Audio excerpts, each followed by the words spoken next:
মাননীয় শিক্ষক শিক্ষয়িত্ৰীসকল জনাই আছোঁ এটা বিশেষ গুৰুত্বপূৰ্ণ খবৰ যে 2021 চনত যিসকল টিউটৰ শিক্ষক হিচাপে নিযুক্তি পাইছিলে আগন্তুক যি অসম বিধানসভাৰ বাজেট আছে সেই বাজেট অধিৱেশনক তেওঁলোকৰ সম্পৰ্কীয় যিটো আইন আছে সেইটো সংশোধন কৰিবলৈ এক জোৰদাৰ দাবী উত্থাপন কৰিবৰ কাৰণে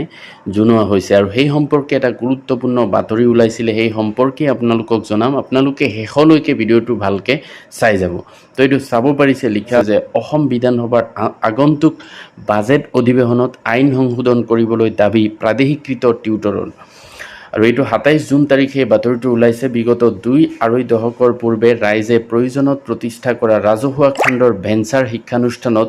বিনা বেতনেৰে ভৱিষ্যত প্ৰজন্মক শিক্ষাদান কৰি অহা শিক্ষকসকলক 2021 চনৰ 5 ফেব্ৰুৱাৰীত শিক্ষক হিচাপে নিযুক্তি দিয়াৰ বিপৰীতে টিউটৰ অভিধাৰে নিযুক্তি দিছিল বিজেপি মিত্ৰজোঁট চৰকাৰে তদানীন্তন মুখ্যমন্ত্ৰী ডক্টৰ হিমন্ত বিশ্ব শৰ্মাৰ বিগত 5টা বছৰীয়া কাৰ্যকালত টিউটৰ শিক্ষক সংস্থাই শিক্ষকলৈ উন্নীত কৰা আৰু মজুৰি বৃদ্ধিৰ বাবে অনেকবাৰ আন্দোলন প্ৰতিবাদ ধৰ্মঘট আদি কৰি আহিছিল যদিও মূৰকত সকলো অথলে গ'ল সদ্য 2026 বিধানসভা নিৰ্বাচনত পুনৰ তৃতীয়বাৰলৈ বিজেপি মিত্ৰজোঁট চৰকাৰ শাসনলৈ অহাত এইবাৰ সমস্যাৰে ভাৰাক্ৰান্ত টিউটৰসকলৰ সমস্যাসমূহ আগন্তুক দিনত সমাধান হ'ব বুলি আশা কৰা হৈছে অসম বিধানসভাৰ আগন্তুক বাজেট অধিৱেশনত টিউটৰসকলৰ জ্বলন্ত সমস্যা যেনে আইনমতে শিক্ষকলৈ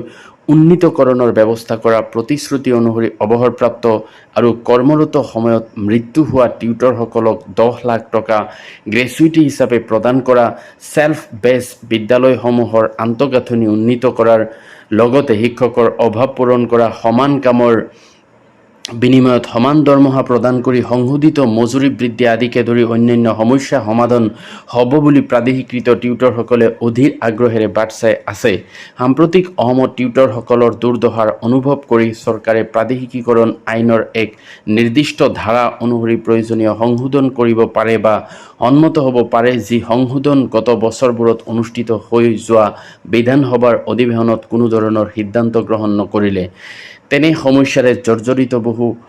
জৰ্জৰিত হৈ বহু টিউটৰ অৱসৰ আৰু মৃত্যু হ'ব লগা হ'ল সেয়েহে তৃতীয়বাৰলৈ ক্ষমতালৈ অহা চৰকাৰে বিষয়টো গুৰুত্ব প্ৰদান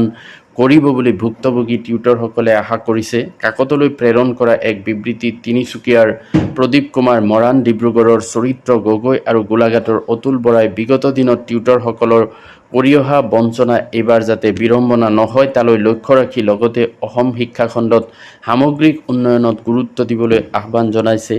ৰাষ্ট্ৰীয় শিক্ষানীতি 2020 চলি থকাৰ সময়তে আগন্তুক বিধানসভাত চৰকাৰে টিউটৰসকলৰ সমস্যা সমাধানৰ বাবে কি ধৰণৰ পদক্ষেপ গ্ৰহণ কৰিব ই লক্ষণীয় হ'ব তো এইটোৱে আছিল টিউটৰসকলৰ সম্পৰ্কীয় এটা গুৰুত্বপূৰ্ণ খবৰ বাতৰিটো যদি ভাল লাগে তেতিয়া অন্যান্য টিউটৰ শিক্ষক শিক্ষয়িত্ৰীসকললৈ এই বাতৰিটি প্ৰেৰণ কৰিব যাতে তেওঁলোকেও গম পায় থ্যাংক ইউ